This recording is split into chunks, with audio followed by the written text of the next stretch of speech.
gracias por venir. A nuestros invitados, bienvenidos a la Casa de la Libertad.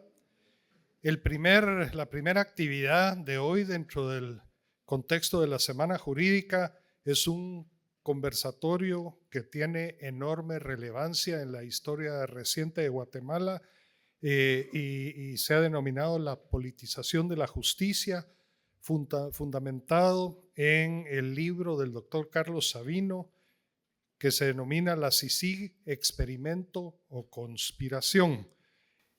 Los participantes hoy son el doctor Ricardo Rojas, a quien todos conocemos. Él moderará el evento.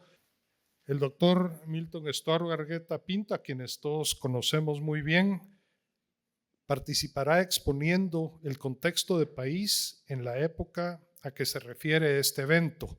No me voy a extender más, así que dejo en la palabra al doctor Milton Argueta para que nos hable del contexto nacional de ese momento.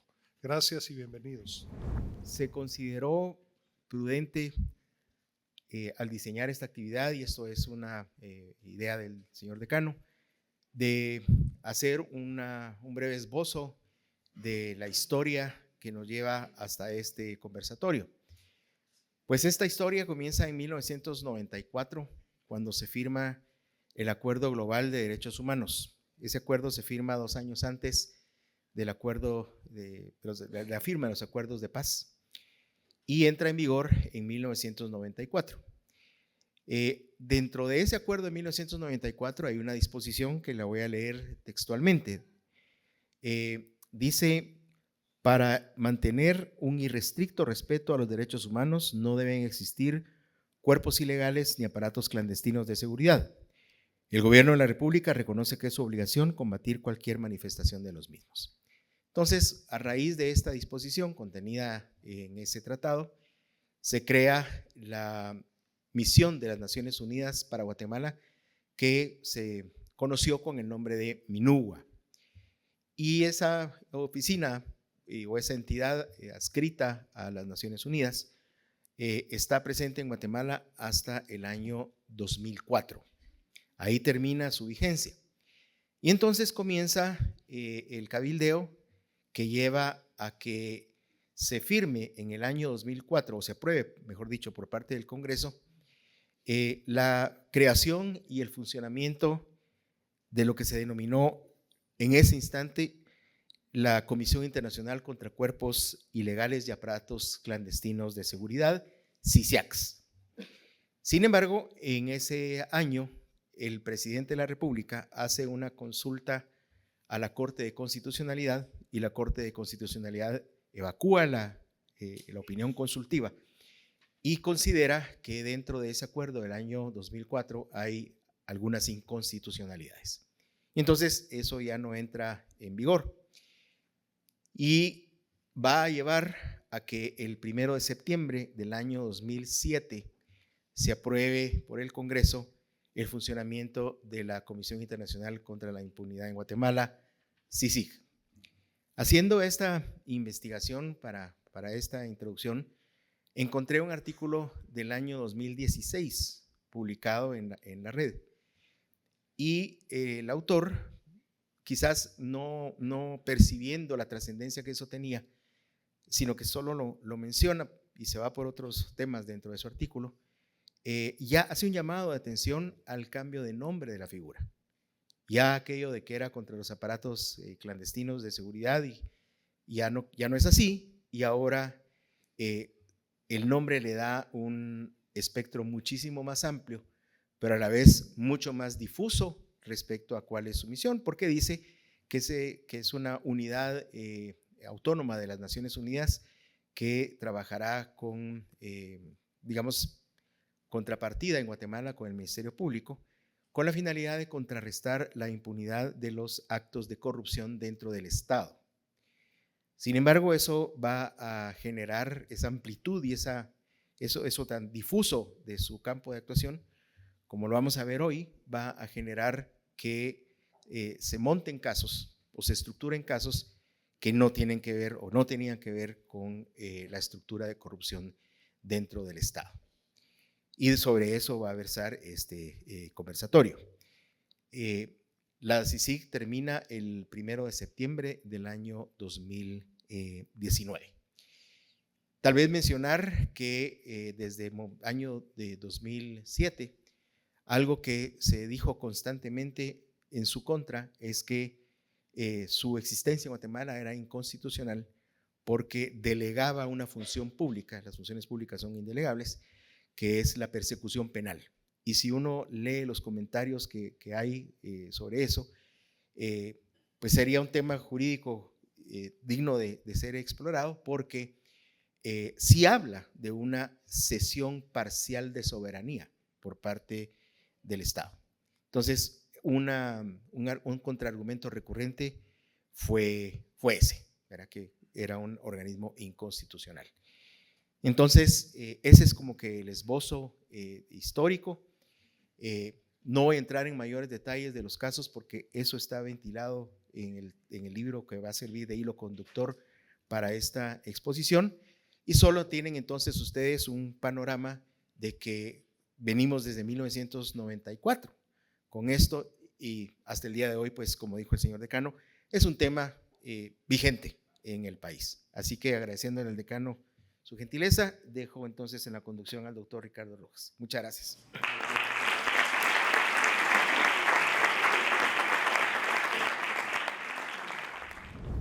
Les voy a contar rápidamente cómo se generó esto. En primer lugar, hay que confesar las cosas. Yo no tenía ganas de escribir ese libro. Por dos razones, fíjense. La primera, que yo soy historiador, y cuando empecé a escribirlo, la CICIG prácticamente se acababa de ir. Bueno, ahí empecé a diseñarlo.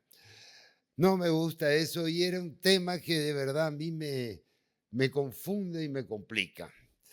Bueno, pero vino la Asociación de Amigos del País y me dijo: Carlos, hay que escribir este libro.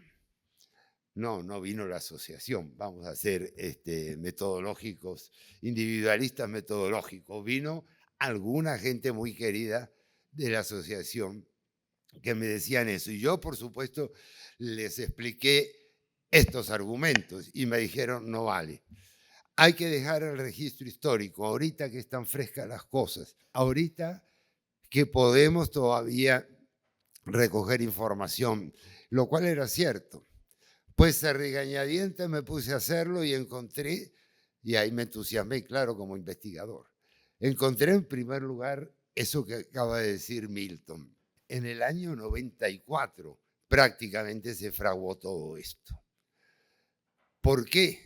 ¿Qué pasó? Bueno, eso fue el punto decisivo de las conversaciones de paz. El punto decisivo porque hasta ahí no se había avanzado mucho. La guerrilla permanecía firme en su posición. La parte estatal o gubernamental cambiaba cada rato de personajes. Ahí comenzó a participar, cosa curiosa, las Naciones Unidas. Las Naciones Unidas, no sé, buscando quizá la paz, tenía su agenda. Y de ahí surge esa idea de crear una especie de tutela sobre Guatemala. Esa tutela se expresa en la CICIAC y luego se expresa en la CICIG. ¿Y esa tutela qué es? Bueno, que se crean entes internacionales para controlar, mejorar los derechos humanos en el país. Aquí realmente este es un país que en ese sentido se ha dejado manipular mucho. Se ha dejado que vinieran a intervenir del extranjero todas estas agendas, comprando o no a la gente, no lo sé, pero creando un clima de opinión antigobierno pro-guerrilla. Ese fue el camino que tomó la CICIAX y ese fue realmente el que siguió la CICIX. ¿Qué pasó cuando se acaba la CICIAC? Dice Minugua, quise decir. ¿Qué pasó cuando se acabó el mandato de Minugua? Bueno, ahí hay una historia que no se quiere contar.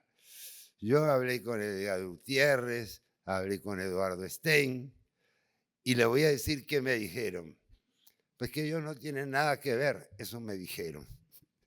Ellos fueron los verdaderos artífices de la cosa, pero a uno dice que eso fue desvirtuado, procedía el tema de otra circunstancia en el Poder Judicial, en fin. Total que nadie es el padre de la criatura. Pero llega la CICIG. Cuando llega la CICIG, llega con bombos y platillos, como dicen. Llega como la salvación. ¿Cuál era la idea de mucha gente ingenua que creyó que eso iba a ser bueno? Bueno, traigamos un extranjero que no tiene nada que ver, que no se comprometa, démosle recursos suficientes y ese va a limpiar el panorama. Mentira. Tendría que haber sido de otro planeta, porque cualquier extranjero es cooptado, es estimulado, es llevado a actuar y a comprometerse también con intereses.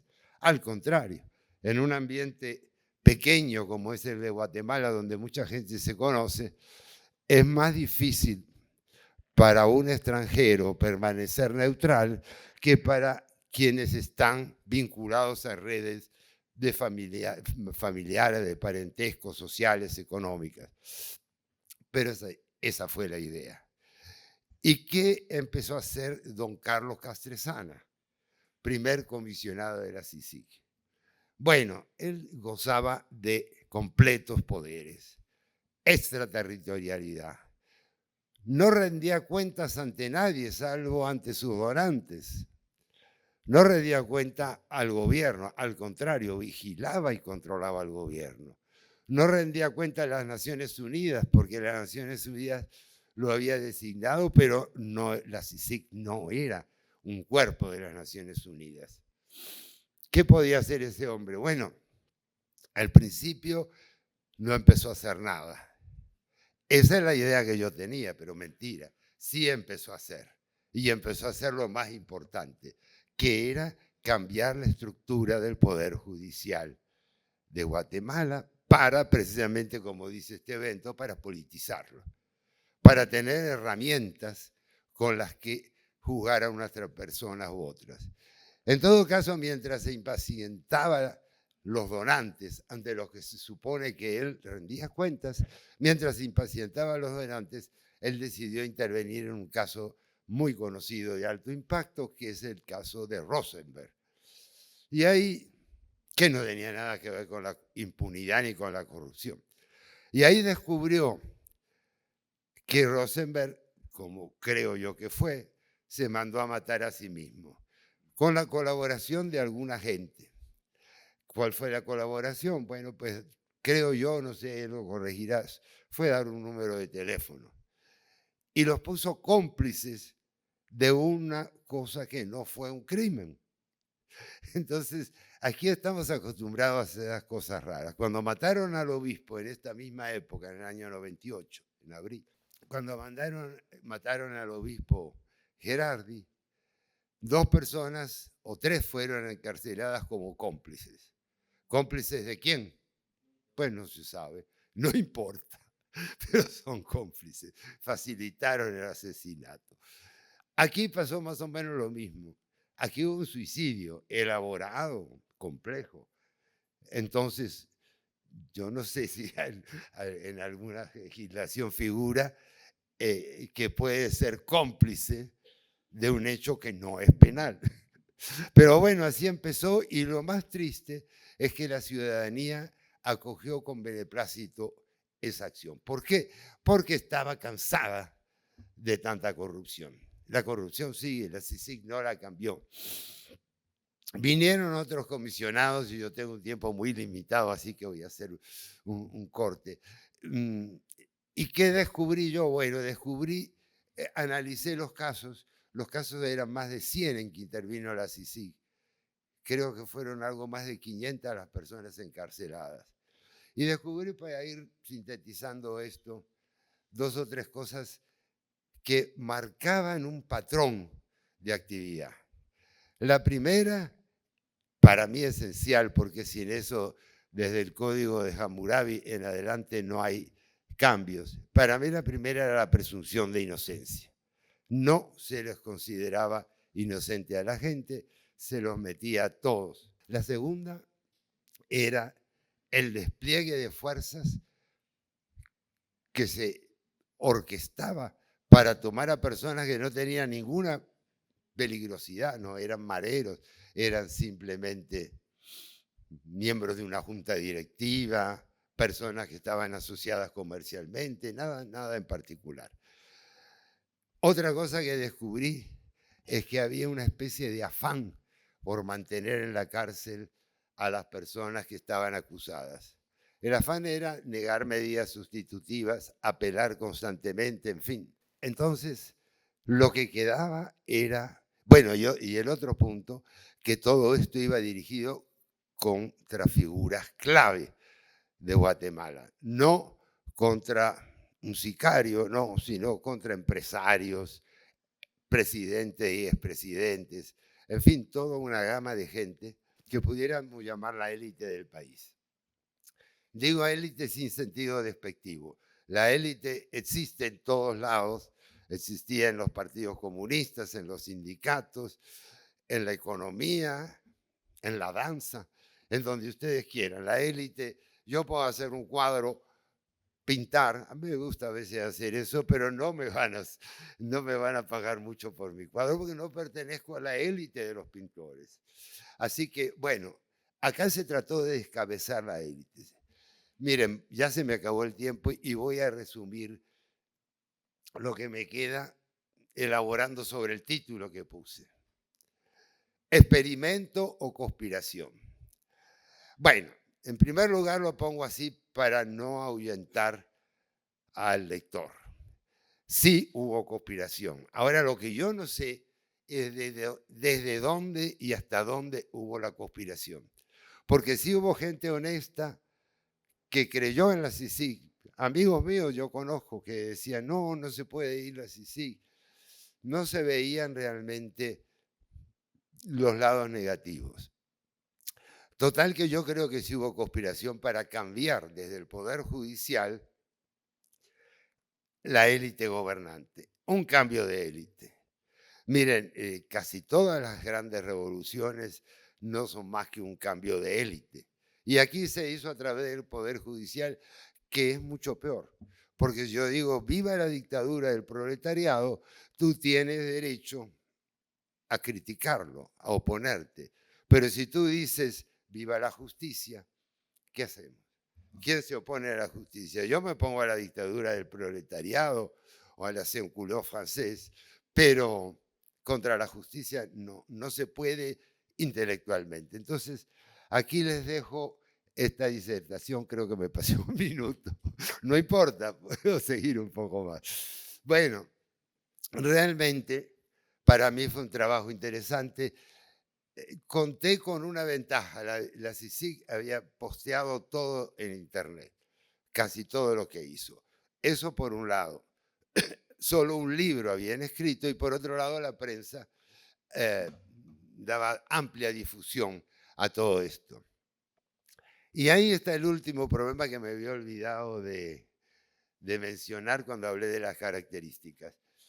Las características: negación de la presunción de inocencia, gran despliegue policial para apresar a personas presuntamente inocentes, incluso con un muerto en uno de esos procedimientos, empecinamiento en dejar a la gente adentro, detrás de las rejas, y el último, gran despliegue publicitario. No sé si se recuerdan, los jóvenes lo van a recordar, pero las personas más adultas sí recordarán lo que eran los jueves de la CICIG, donde aparecía el comisionado con la fiscal que él había ayudado a poner y empezaba a ensuciar la moral y la conducta de gente muy importante, algunos de los cuales pueden haber cometido algo, pero nunca tuvieron oportunidad de defenderse. Bueno, ahora sí los dejo. Espero que esta breve exposición los motive a comprar el libro, a leerlo, y agradezco especialmente también a la Asociación de Amigos del País por todo lo que me ayudó en este derrotero por los bajos fondos de la moral. Gracias. Muchas gracias, Carlos. Me alegro, no sé si habrán sido los Amigos del País o quien fuera que te convenció finalmente de escribir el libro. Porque lo cierto es que está escrito con el rigor de un historiador, que no es lo mismo que cuando escribe un abogado o alguien que viene de otras partes, y al mismo tiempo es muy claro de comprender, de modo que es un libro que se ha escrito bastante últimamente sobre la CICIG, pero ese libro es fundamental. No, gracias. Ahí le debo decir, aquí en la Facultad de Derecho, que tuve que tener algunas reuniones con abogados porque yo no entendía nada. ¿Por qué esto era legal y por qué esto era ilegal? Si esto decía así. Y Bueno, ahí, no te bueno, preocupes que los abogados tampoco entendemos muchas veces. algo más aprendí a la salida que a la entrada. Brevemente, tomando lo que decía Carlos recién, creo que es importante tener presente, o sea, el problema de la politización de la justicia es algo que existe en la región y es muy alarmante, ¿no? Pasó en Argentina hace algunos años con el gobierno de Cristina Kirchner, que sancionó una ley de democratización de la justicia, que afortunadamente la Corte la declaró inconstitucional, pero tienen aquí al lado el ejemplo de México, de cómo por el mismo camino se está destruyendo la justicia. Y muchas veces se utilizan trampas, ¿no? Escuchando a Carlos pensaba, la CICIG fue producto de dos, si se quiere, de dos trampas, ¿no? La primera fue pensar que hacía falta un organismo que protegiera al país contra el terrorismo de Estado, que ya no existía y no era un problema. Entonces, cuando advirtieron que no era un problema, surgió la idea de ayudar a coadyuvar, como decía el tratado, a fortalecer el Ministerio Público para la lucha contra el crimen organizado. Y esto terminó en la sustitución del Ministerio Público por un grupo de personas. Y yo diría no solo que se pueden cargar las tintas en los políticos y en los gobernantes guatemaltecos, sino en todos esos países supuestamente civilizados, ¿no? Potencias europeas, Canadá, tantos países que pusieron plata sin mirar lo que se hacía y convalidaron todo lo que hizo la CICIG, ¿verdad? Pero bueno, me gustaría en primer lugar, tenemos a Francisco Valdés Pais, que padeció las consecuencias del accionar de la CICIG, si nos podrías contar un poco tu experiencia. Muchas gracias, Arturo, a todas las personalidades, a todos los directivos de la Facultad de Derecho de la Universidad Francisco Marroquín, a todos ustedes, mucho gusto conocerlos, no a Julio Roberto, que tenía rato de conocerlo, y a Arturo, por supuesto. Es difícil cuando se hace una exposición tan precisa como la que hizo el doctor Sabino, agregarle más cosas. Yo en el año 2007 me dedicaba a mi trabajo. Yo vendía medicinas y a mí lo que era la justicia no era algo que me interesara mucho. Entonces cuando dijeron que venía la CICIG, no me importó. No, realmente no hice nada, no di ni siquiera mi opinión respecto a si estaba de acuerdo o no que viniera.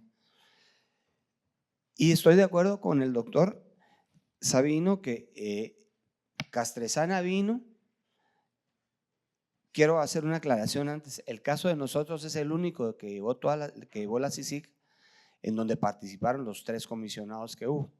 Participó Castresana, participó Dalanese y participó Iván Velázquez.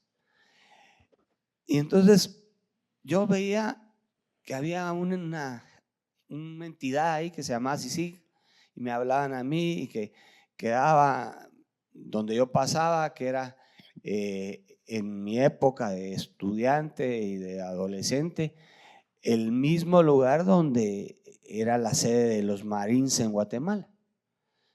Y ahí pasaba yo y miraba eso ahí, no me importaba. En el año 2009 viene la muerte de Rodrigo Rosenberg, como bien lo definió el doctor Sabino, un suicidio en el que sin querer, o sea, engañado, yo ayudé junto con mi hermano a que él realizara lo que él tenía planeado hacer. Yo no sabía, fui engañado en algún momento del tiempo los 4 años que duró, primero los 10 meses que permanecimos prófugos en la montaña y los 3 años que estuvimos detenidos, en mi opinión, ilegalmente. Entonces, en ese tiempo, yo recibí la visita del hijo de Rodrigo Rosenberg. Y entonces, como Rodrigo y yo éramos prácticamente como hermanos. Entonces le dije, mira, Eduardo, te quiero hacer una pregunta. Tu papá era un hombre que mandaba a matar a las personas para solucionar sus problemas, o lo solucionaba de otra forma. No, mi papá era un hombre de derecho, era un abogado, un mercantilista muy bueno, maestrías en Cambridge y creo que en una universidad en Estados Unidos. Y él era un hombre de derecho. Mira, le dije, qué bueno que tu respuesta es esa, le dije, porque si a mí me hubiera dicho él que para solucionar tu problema había que mandar a matar a alguna persona, me hubiera dado cuenta que ya estaba loco, como creo que fue. Eso te lo agradezco que lo hayas dicho y espero que en un eventual debate que haya, quisiera que lo dijeras también. Pero me da gusto que lo digas. Bueno, nuestra aventura empieza en ese momento. Y ahí por el mes de octubre del año 2009, recibo yo la visita de unos investigadores de CICIG.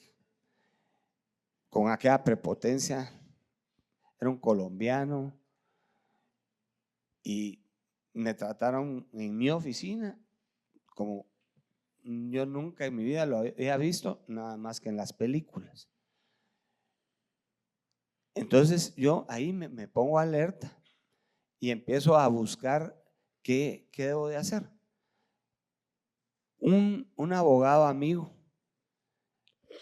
que como todo en Guatemala, se filtra la información de que nos están enredando a mi hermano y a mí en el problema, y me dice, mira, a ustedes los van a venir a capturarme. Entonces yo le digo a mi hermano, mira, me dice que me van a venir a capturar, a mí no me llevan a la cárcel. Mira, mire, me dijo, en la cárcel que yo iba a ver a veces alguna persona, nosotros nos morimos ahí. Entonces, ¿qué hacemos? No, vámonos, vamos a ver qué hacemos. ¿Y que nos vamos de Guatemala? No, me dijo, olvídese, en Guatemala, si en cualquier otro país del mundo nos cogen, pero inmediatamente. Pues quedémonos acá. ¿Y dónde? ¿Cómo hacían los guerrilleros? ¿Por qué no los agarraban? En la montaña. Vámonos para la montaña. Y nos fuimos, estuvimos alrededor de 10 meses metidos en la montaña, esperando que pasara. Durante ese tiempo pasó todo lo que Carlos Castrezana se inventó, incluyendo aquel show de una conferencia de prensa que creo que, si no recuerdo mal, fue el 12 de enero del 2010. Y ahí no solo define lo que él creía que había pasado, define una verdad interina. Yo decía, pero ¿cómo defino yo una verdad interina? ¿O es verdad o es mentira? No puedo decir como me dicen, es que es media verdad. No, es mentira. No puede haber una media verdad. Y él lo definió como verdad interina.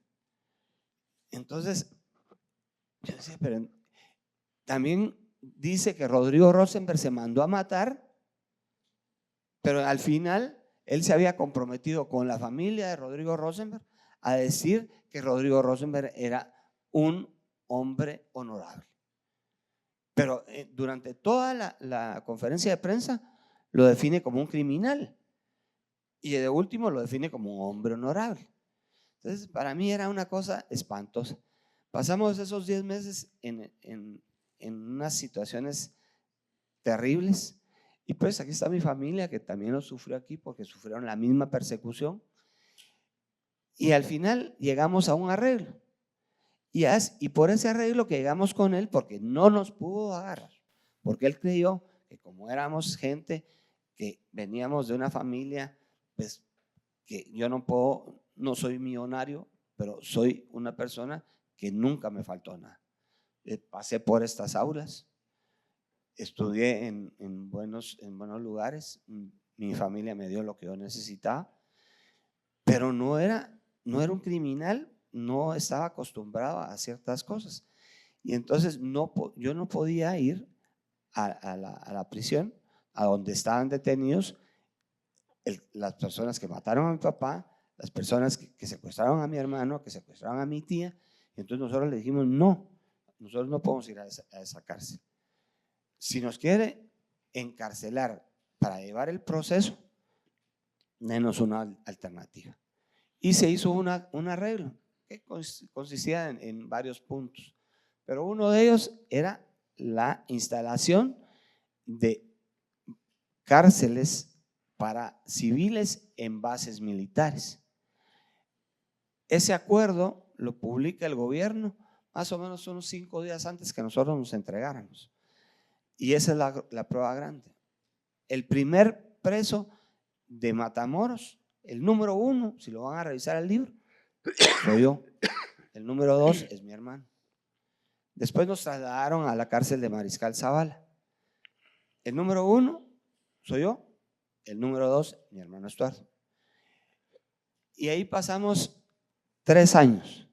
3 años en donde la politización de la justicia, que es el tema que hoy nos ocupa, resulta que lo que hicieron fue, como sabían que no podían probar nada, empezaron con figuras de colaboradores eficaces, que hoy ya no los usan. Ahora hay aceptación de cargos y otras cosas, pero colaboradores eficaces ya no los usan porque todos resultaron viniéndose abajo de los casos por confiar en los testimonios mentirosos de todas esas personas que estaban como dando un testimonio para salvar su situación, ¿verdad?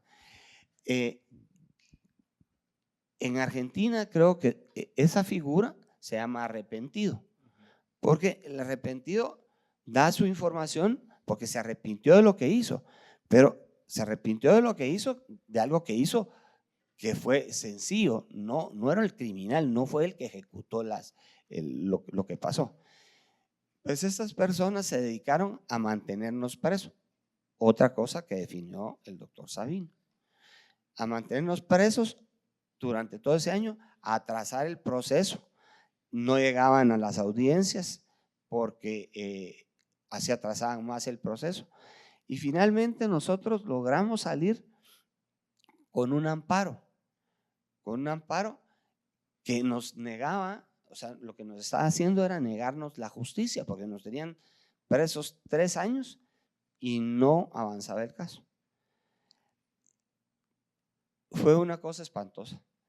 Y cuando hablan de las fechas, en ese momento yo tuve la oportunidad de compartir celda con el expresidente de Guatemala, Alfonso Portillo. Y él me dijo a mí ahí y a mi hermano que la CICIG se había fraguado en una reunión así como la que tenemos ahorita, miren, entre Edgar Gutiérrez, José Manuel Vivanco, que creo que era representante de la ONU, y el presidente de Guatemala, que era Alfonso Portillo. Y digo yo, ¿y de qué se trataba? De otro control más, pues, de tener poder. Para nosotros fue una experiencia demasiado fuerte que yo les doy gracias hoy de poder estar contándoselas a ustedes y diciéndoles, no permitan que esto vuelva a suceder en Guatemala. Yo ya creo que ya mi experiencia no creo que le pueda pasar a una persona 2 veces lo mismo, sobre todo un tema de este tipo. Pero a todos los que están aquí, estoy seguro que corren el riesgo de que pueda pasarles.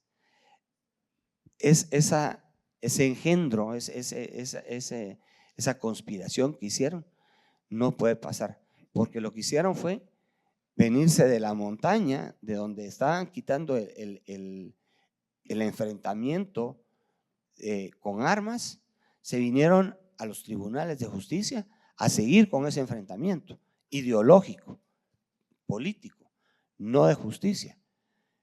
Y la justicia sí debe de ser muy específica en los casos en los que hay que meter presos a los criminales.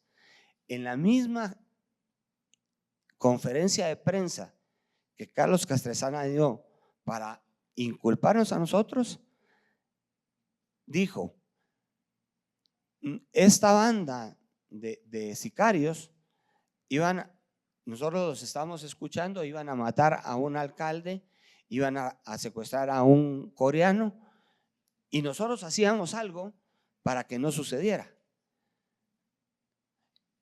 El delito, en mi opinión, estaba cometido desde que lo estaban planeando. Creo que en derecho es una conspiración.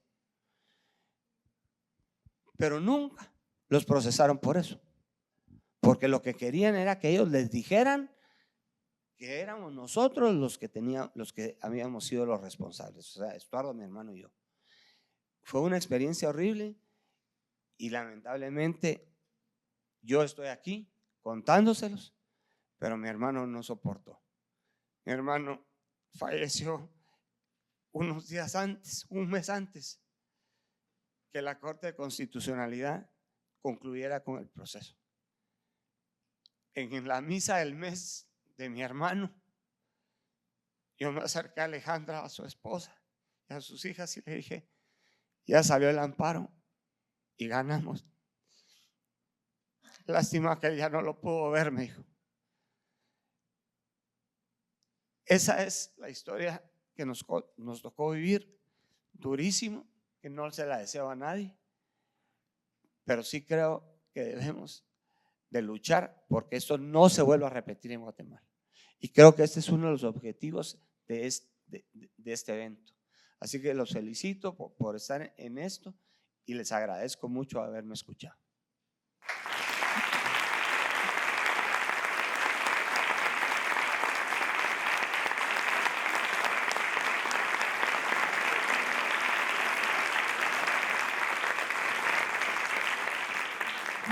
Muchas gracias, Francisco.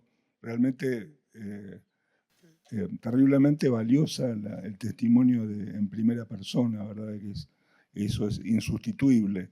Nosotros podemos escribir muchos libros, pero nada sustituye a la experiencia, ¿verdad? Bueno, y tenemos al licenciado Julio García Merlos, experto en Derecho Penal, con una gran experiencia y, por supuesto, una mirada jurídica de esta cuestión, ¿no? Gracias, Ricardo.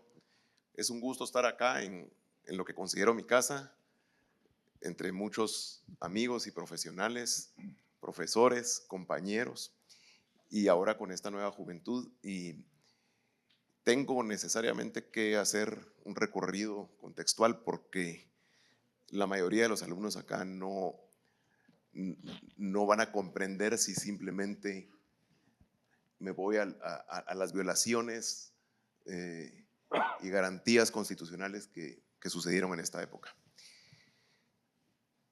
Yo ingresé a esta universidad en el año 96, en momentos de la firma de la paz y cambio del sistema penal de un sistema inquisitivo a un sistema acusatorio, que ese cambio se dio en 1992.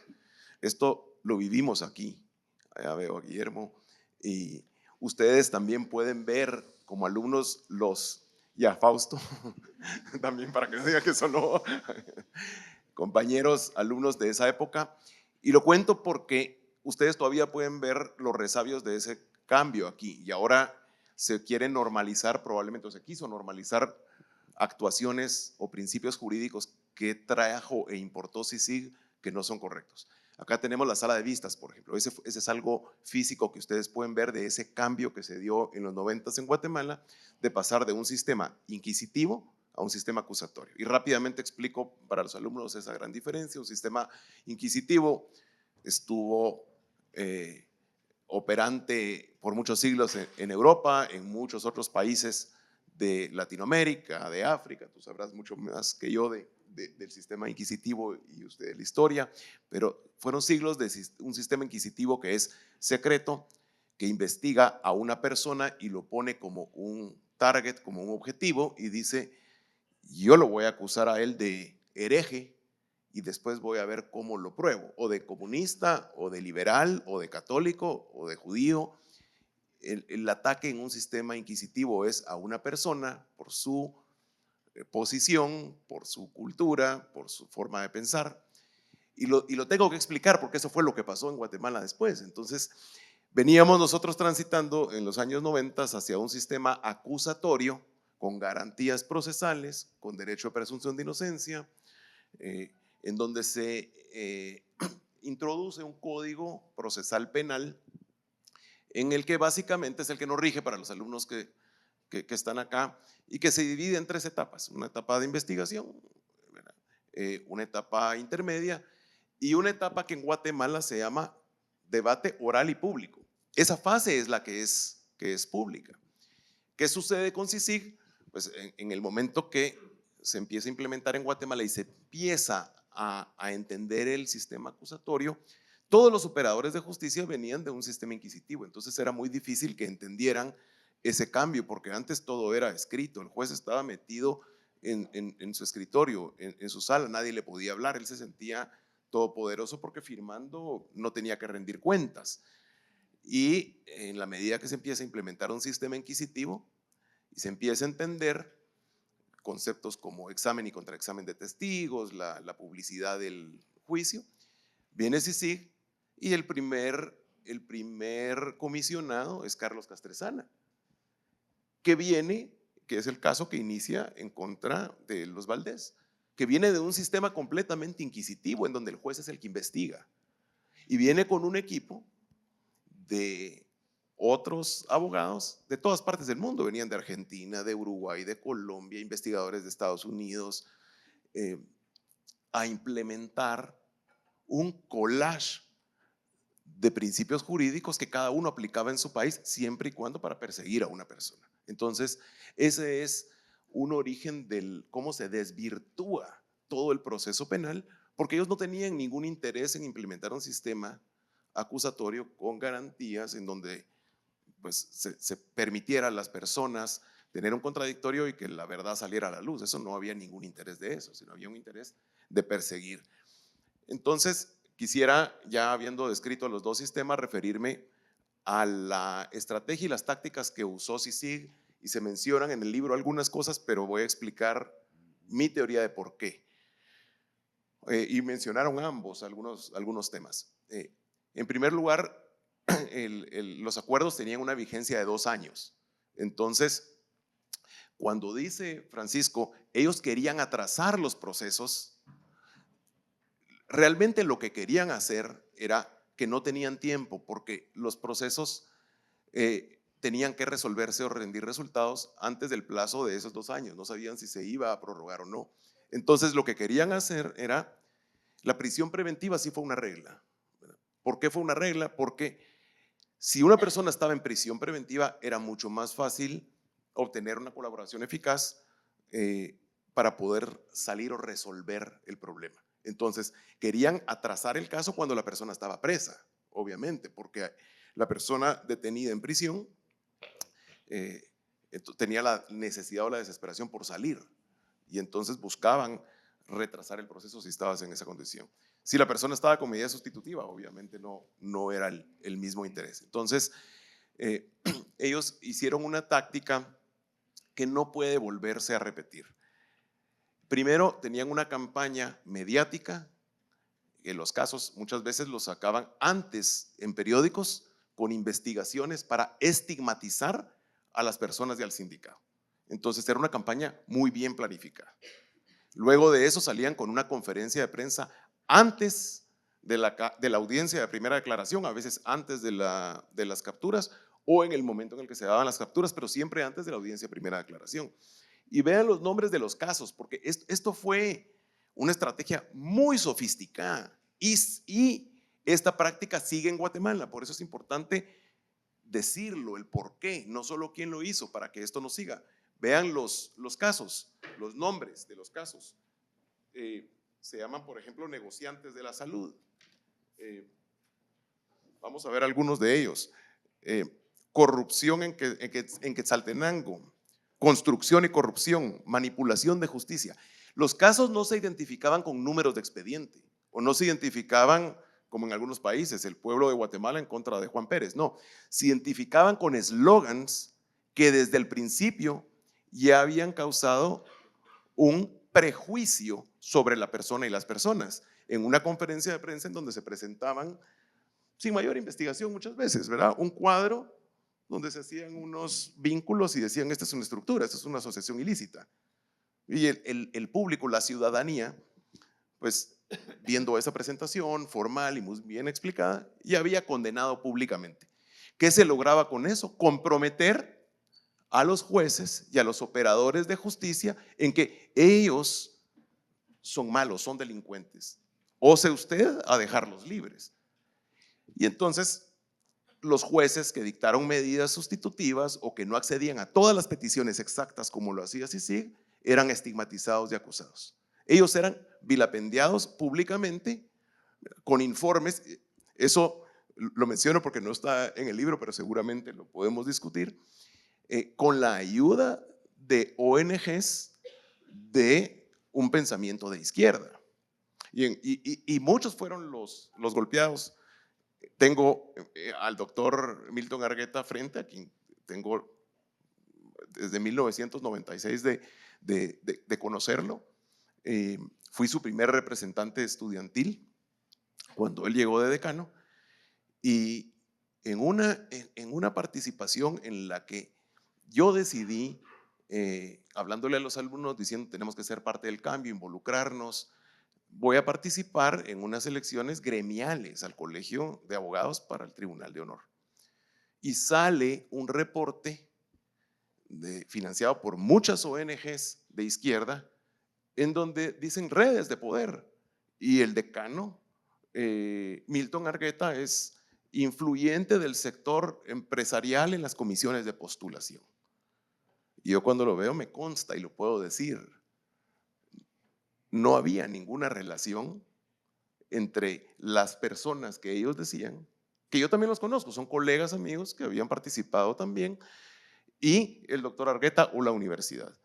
Entonces vilipendiaban y atropellaban el nombre de cualquier persona. Estas ONGs con financiamiento de la supuesta comunidad internacional, porque lo único que hacían es decir, es que como son de una universidad privada, como se conocen, como son bufetes privados, y no era cierto. Muchas veces ni siquiera había esa buena relación entre los colegas, pero los destruían para decir, ellos van a influir en las comisiones de postulación para elegir magistrados a corte o fiscales. Esa era el modo de operar, una cancelación, una muerte civil pública para las personas para acallarlas. El que podía ser pernicioso, le abrían una investigación, ¿verdad? Entonces, en los casos que menciona el doctor, yo participé y tuve contacto directo con más de 3 o 4 casos, para explicarles cómo se violaban las garantías y los derechos y que esto no puede suceder. No se puede seguir permitiendo que a los casos se les estigmatice así, que a un caso se le ponga un nombre, un eslogan, y son sumamente creativos para hacerlo. O sea, esto es sofisticado, no es al azar, porque lo que hay detrás de ese eslogan es una teoría del caso muy elaborada. Entonces, ¿qué hacía CICIG cuando empezaba un caso? Bueno, necesitaba, ya cuando se fue tomando control del sistema de justicia, fue armando casos sombría o paraguas. Eso quiere decir que había un número de expediente que tenía a cargo un juez.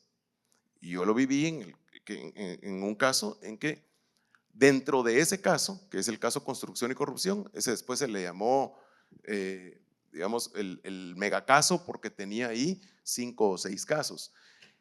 CICIG decía que dentro de la investigación del caso construcción y corrupción, que es uno de ellos, por ejemplo, encontró evidencia de otro caso. Y como dentro de ese caso había encontrado evidencia, lo iba a conocer la misma juez. Por supuesto que tenía una vinculación directa y operaba y le decía que sí a todo lo que decía CICIG. Pero no era un caso que hubiese tenido vinculación ahí.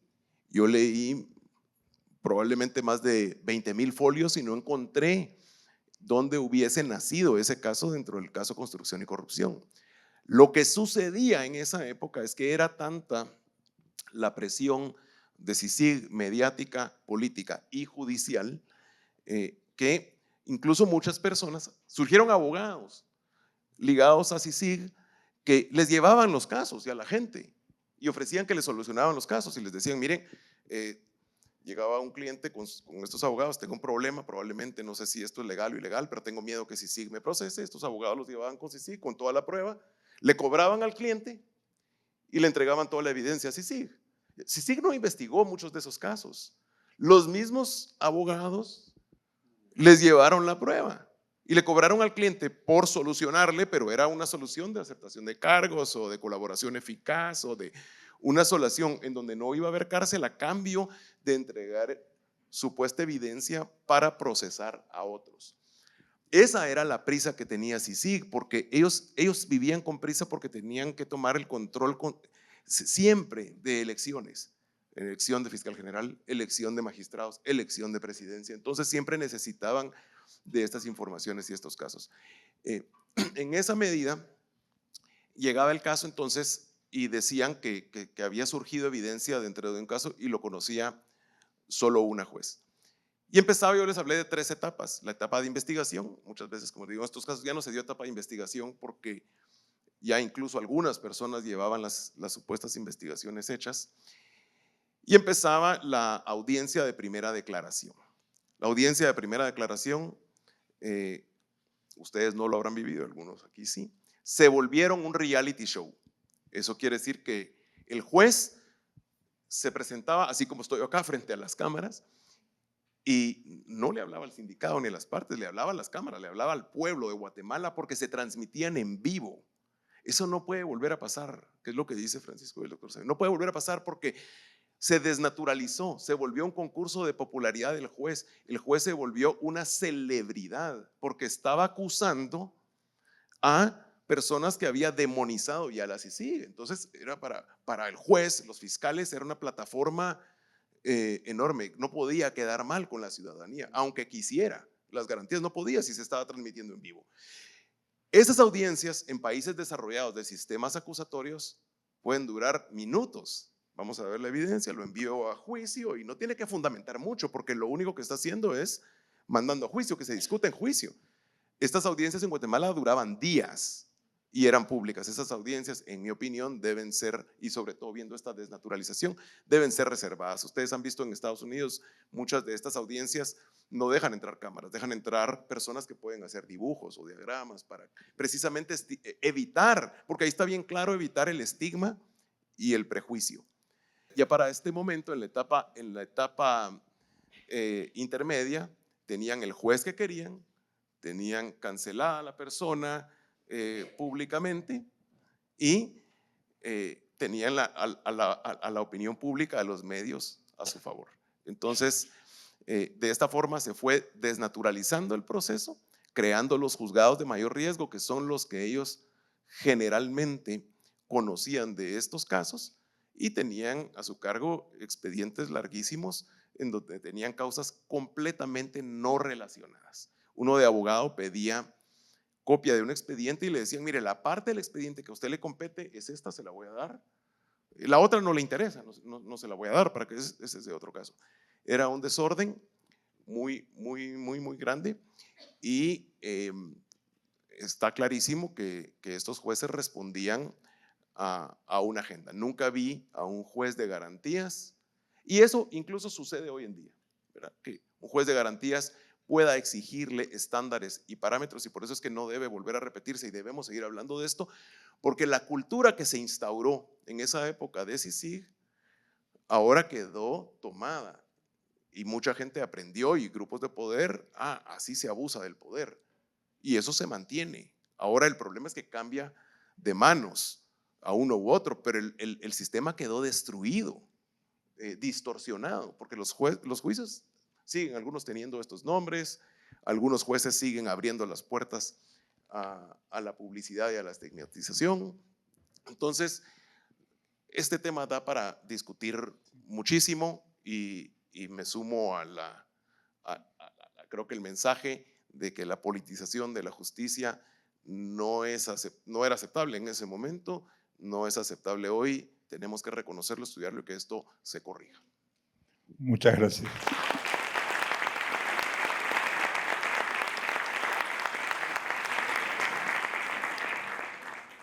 Un pequeño agregado a lo que decías que me parece muy, muy importante. La diferencia, esto para los chicos que están estudiando Derecho Procesal Penal, ¿no? La gran diferencia entre el sistema acusatorio y el sistema inquisitivo es que en el sistema inquisitivo el director de la investigación era el juez. El juez tenía todo el poder de investigar, por eso lo hacía en reserva, en secreto, y prácticamente sin control. Normalmente los fiscales estaban en una oficina y le presentaban escritos pidiendo cosas. Con el advenimiento del sistema acusatorio, la carga de llevar adelante la investigación la tiene el fiscal. Pero esto no significa que el juez no tenga importancia. El juez tiene mucha más importancia porque se convirtió en juez. En vez de ser parte, porque el juez terminaba siendo juez y parte, el que investigaba y juzgaba, la tarea fundamental del juez en un sistema acusatorio es velar por el debido proceso y las garantías constitucionales. Y lo que se vio con todos estos casos es que la CICIG, al asumir el rol del Ministerio Público, se llevó por delante el Poder Judicial.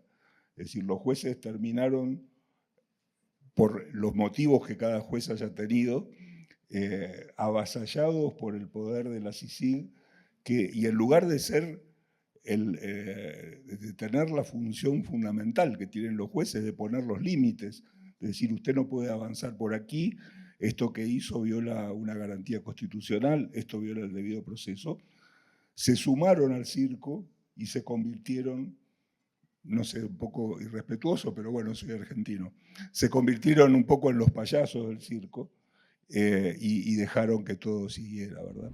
Una advertencia sobre el libro. El libro está suavizado. Hay cosas moralmente repugnantes que a mí me han contado. Yo no tengo la prueba directa para ponerle en el libro. No quise que el libro fuera confrontativo, pero hay cosas de ese estilo y peores todavía, pero cosas de comprar conciencias, de romper familias, entrar dentro de empresas, todo eso está. Pero yo no lo pude poner, yo lo que quise hacer es un apoyapié para los que vengan, para abogados posiblemente, nada más. Y tal vez un pequeño comentario, muchos seguramente habrán visto el año pasado el documental que se hizo sobre el caso de Sperisen, que es un caso que todavía sigue porque no ha terminado.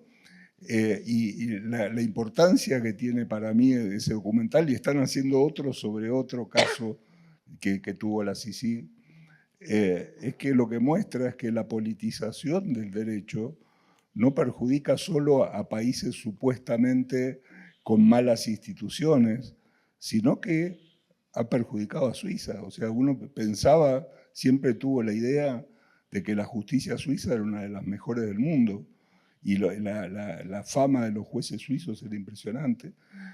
Y uno se termina enterando de que, bueno, como es una confederación y cada región tiene su propia organización de justicia, aparentemente en el cantón de Ginebra la justicia está terriblemente politizada. Y vean ustedes que el tribunal que juzgó a Sperisen 3 veces lo condenó sin prueba, que fueron resoluciones que fueron revocadas por el Tribunal Superior Federal de Suiza, por la Corte de Derechos Humanos Europea, y siguen condenándolo porque están empecinados políticamente en que lo quieren hacer. De modo que el problema de la politización del derecho es un problema gravísimo que no se circunscribe a países que uno dice, bueno, pero tienen malas instituciones. Puede pegarle a cualquier país del mundo, ¿verdad?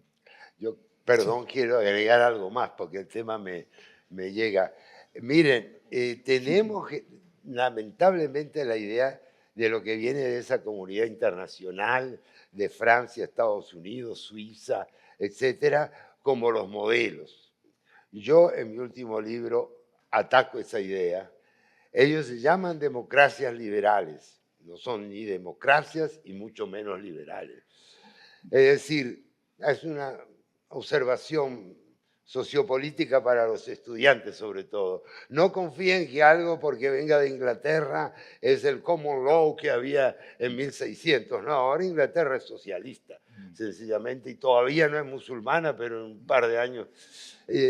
No, pongámonos al día y veamos las cosas que hacen esos gobiernos, como lo de Sperisen, lo de la pandemia, etc.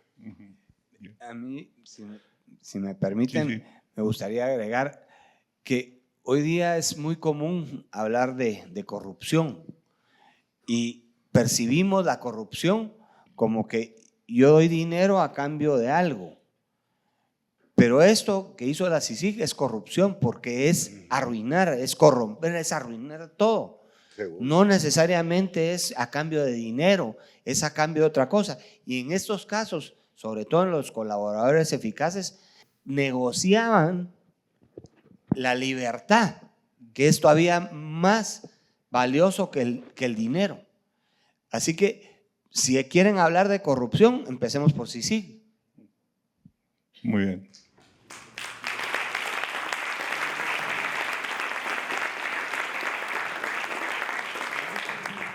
Quisiera seguir hablando esto, podríamos hablar una semana, horas, porque fueron muchos años, 10 años probablemente, en muchos casos, pero una conclusión que no puedo dejar escapar es, si fue experimento o conspiración, pues lo que sí es cierto es que fracasó rotundamente y dejó las cosas peor, porque se tenía la idea, y así lo dijeron al final, que iban a venir a hacer una capacitación y transferencias de, digamos, de competencias. Uno entiende eso como que, bueno, en Guatemala no saben bien cómo funciona un sistema acusatorio, vamos a ir a capacitarlos, a darles, como hacemos aquí en la universidad, capacitar para que salgan al mundo a jugar en ese juego que es el litigio, pero no hicieron una sola transferencia, vinieron a corromper el sistema, a tomarlo, a ejercer el poder, y lo que hicieron fue enseñarle a los operadores de justicia que el poder se puede tomar y cómo se puede abusar. Después de eso, lo que sí tenemos es un sistema más corrompido, más abusivo, en donde las leyes se pueden torcer más sin empacho, porque ya se hizo antes, ahora lo hacen otros grupos. Entonces, mi conclusión es que hay un antes y un después de CICIG, y después de CICIG el sistema quedó mucho peor de lo que venía cambiando paso a paso hacia una mejora. Muchas gracias. Arturo, ¿querés cerrar? Yo, gracias, Julio. Tal vez a vos te quería dirigir más un cuestionamiento. Definitivamente la CICIG para mí nos vino a demostrar lo que era cooptar la justicia y la manera de hacerlo. Pero recuerdo un caso que también fue emblemático, en que se seleccionó a los líderes de cada sector económico importante y se les acusó, si no me equivoco, de financiamiento electoral ilícito, que no era ni siquiera un delito tipificado en el momento. Me encantaría si pudieras, creo que vos tuviste conocimiento del caso, quizás nos explicaras muy brevemente qué ocurrió. Muchas gracias, Arturo. Sí, ahí en ese caso es un claro ejemplo en donde lo viví de cerca desde un inicio, en donde el actuar de CICIG tenía un objetivo claramente político e ideológico y partía de unas muy elaboradas tesis desde un inicio, ¿verdad? Eso no era casualidad. En ese caso, por ejemplo, CICIG, y no sé quién habrá sido los creadores, de verdad que fueron geniales para crear esta narrativa. Empezaba todo con una narrativa. Y empieza este caso con una idea, y es el pecado original de la democracia de Guatemala es el financiamiento electoral ilícito. Y empiezan a crear una serie de artículos y narrativas con ayuda de, vamos a llamarle ahorita por por reducir la palabra a la comunidad internacional, sabemos todos acá a qué se refiere esto, pero una gran cantidad de países, periódicos, ONGs de izquierda, con una tesis. Y decían básicamente con esta tesis: el pecado original de la democracia en Guatemala es el financiamiento electoral ilícito, y eso lo querían remontar incluso a años de la colonia, o sea, años de 1500, donde escribían artículos diciendo: miren, estas familias que vienen de España y que son privilegiadas y han cooptado al país y tienen ciertos sectores empresariales, ellos, ese es el pecado original, son los culpables de por qué Guatemala está como está hoy. Esa era la tesis básicamente, o sea, una tesis completamente infundada, sin fundamento histórico, con un sesgo socialista y de izquierda muy grande y muy fuerte. Entonces esta tesis la empezaban a trabajar en muchos periódicos, sacando artículos en Estados Unidos, en El Salvador, en Guatemala, y cada cierto tiempo pues nos fuimos dando cuenta que los volvían a editar, los volvían a sacar cuando había momentos coyunturales importantes para sacarlos. Y obviamente esto fue ganando adeptos, la tesis fue ganando adeptos, porque era una tesis, bueno, fácil de echarle la culpa a alguien de por qué estamos como estamos. ¿Ya? Entonces el tráfico está así por ellos, el tráfico está así por el financiamiento electoral, la violencia está así por la pobreza, todo es culpa del pecado original. Bajo esa tesis había un objetivo claro de golpear al empresariado, al sector privado. Y esto se permeaba a través de personas que transmitían ese mensaje. Diputados, periodistas que tenían mucha cercanía, y se generaron personas con mucho poder.